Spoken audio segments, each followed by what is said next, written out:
ভাবুন তো যদি এমন একটা অপারেটিং সিস্টেম থাকতো যেটা উইন্ডোজের মতো সহজ, লিনাক্সের মতো পাওয়ারফুল, আবার ম্যাক ওএসের মতো স্মুথ, সব মিলে একেবারে আপনার ড্রিম ওএস। হ্যাঁ, ঠিক এমন একটা ওএস নিয়ে আজকে ভিডিওতে আমরা কথা বলবো, আর এটাই হচ্ছে ড্রিম ওএস। এটা একটা অসাধারণ অপারেটিং সিস্টেম। ড্রিম ওএস যে শুধু একটা ওএস এটা না, বরং পুরো একটা ইকোসিস্টেম। আমরা আজকে দেখব ড্রিম ওএস আসলে কেমন, কেন এটাকে আলাদা করে বলা হচ্ছে, আর ভেতরে কি কি টেকনিক্যাল ম্যাজিক কাজ করছে, আর ভবিষ্যতে এটা আমাদের কম্পিউটার ব্যবহার করার ধরনই বদলে দিতে পারে কিনা। তাহলে চলুন শুরু করা যাক। তো ড্রিম ওএস বোঝার আগে আমাদের বুঝতে হবে আসলে অপারেটিং সিস্টেম বা ওএস কি। আমরা প্রতিদিন কম্পিউটার, ল্যাপটপ, মোবাইল ব্যবহার করি, কিন্তু একবার কি ভেবে দেখেছেন আমরা যেটা ব্যবহার করছি এটা তো শুধু একটা মেশিন। প্রসেসর, মেমোরি, স্টোরেজ, এই সব হার্ডওয়্যার মিলিয়ে একটা ডিভাইস। তো এই হার্ডওয়্যারগুলো কেবল একটা ল্যাঙ্গুয়েজই বোঝে, বাইনারি, মানে 0 আর 1। কিন্তু আমরা তো হিউম্যান, আমরা ওয়ার্ড লিখি, ফটোশপ চালাই, গেম খেলি, ইউটিউব দেখি। এখন প্রশ্ন হলো আমাদের ভাষা আর কম্পিউটার ভাষার মধ্যে কে ট্রান্সলেটর হিসেবে কাজ করে? এই ট্রান্সলেটর হলো অপারেটিং সিস্টেম।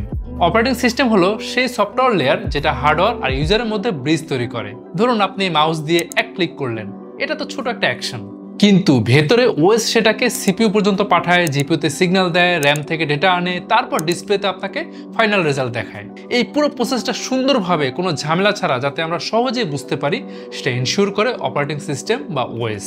এখন বাজারে কয়েকটা মেইন স্ট্রিম ওএস আছে, like Windows, Linux, Mac OS. এখন তাহলে ড্রিম ওএস কি এবং কেন? ড্রিম ওএস আসলে একটা ফিউচার ওরিয়েন্টেড অপারেটিং সিস্টেম।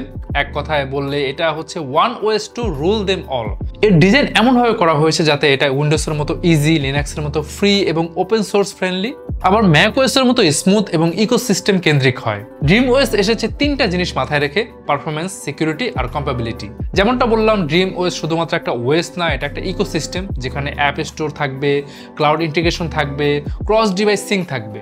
সবচেয়ে মজার ব্যাপার হলো ড্রিম ওএস এর ভেতরে এআই বেসড অটো অপটিমাইজেশন আছে। ধরুন আপনি গেমস খেলছেন, ওএস নিজে থেকে সিপিইউ, জিপিইউ রিসোর্স ম্যানেজ করে দিবে, ব্যাকগ্রাউন্ড প্রসেস পজ রাখবে যাতে গেমে কোনো ল্যাগ না হয়। অথবা যদি আপনি ভিডিও এডিট করেন তাহলে ড্রিম ওএস রেন্ডার ইঞ্জিনকে বুস্ট করে পারফরমেন্স বাড়িয়ে দেয়। তো এটা ড্রিম ওএস কে আলাদা করেছে। যখন আমরা ড্রিম ওএস এর ভেতরে ঢুকি তখন দেখি এটা একেবারে মডুলার অ্যান্ড লেয়ার্ড আর্কিটেকচারে তৈরি করা। ড্রিম ওএস এর আর্কিটেকচার মূলত তিনটা লেয়ার নিয়ে তৈরি। প্রথমটা হচ্ছে কার্নেল লেয়ার, তারপর driver and hardware abstraction layer, তারপর user and application layer.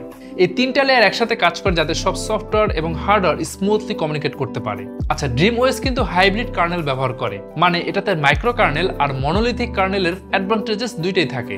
Micro কার্নেলের মতো এটা মডুলার, ফল্ট আইসোলেশন দেয়। মনোলিথিক কার্নেলের মতো এটাতে পারফরমেন্স লস কম।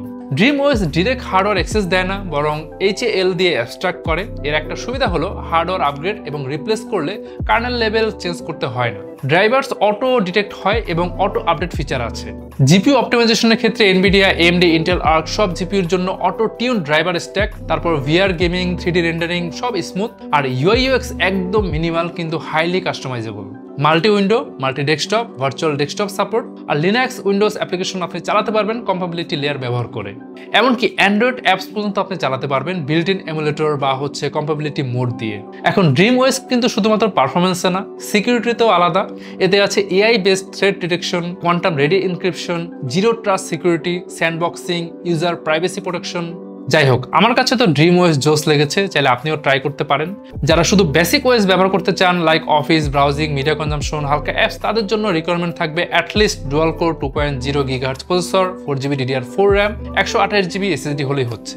আর যারা gaming, multimedia, moderate, productivity, light development ব্যবহার করবেন, তারা মিনিমাম রিকোয়ারমেন্ট হচ্ছে quad core processor, 3.0 GHz, Intel i5, Ryzen 5 বা ইকুইভ্যালেন্ট যেটাই হোক, 8 থেকে 16GB DDR4 বা DDR5 RAM, আর 500GB NVMe SSD হলেই হচ্ছে। আর ভালো মানের iGPU যদি প্রসেসরের সাথে না থাকে তাহলে dedicated GPU like NVIDIA GTX 1650 বা AMD RX 570 অর এর থেকে বেটার আপনি ইউজ করতে পারেন। তো এই ছিল ড্রিম ওএস নিয়ে আমাদের একটা রিভিউ। যদি ভালো লাগে অবশ্যই ট্রাই করবেন। আজকে ভিডিও এখানে শেষ করছি। আশা করি আপনাদের কাছে ভিডিওটা ভালো লেগেছে। যদি ভালো লাগে অবশ্যই শেয়ার করতে ভুলবেন না, আর যে কোনো কোয়ারিজ থাকলে অবশ্যই কমেন্ট করবেন। আজ তাহলে যাচ্ছি, দেখা হবে পরে কোনো ভিডিওতে।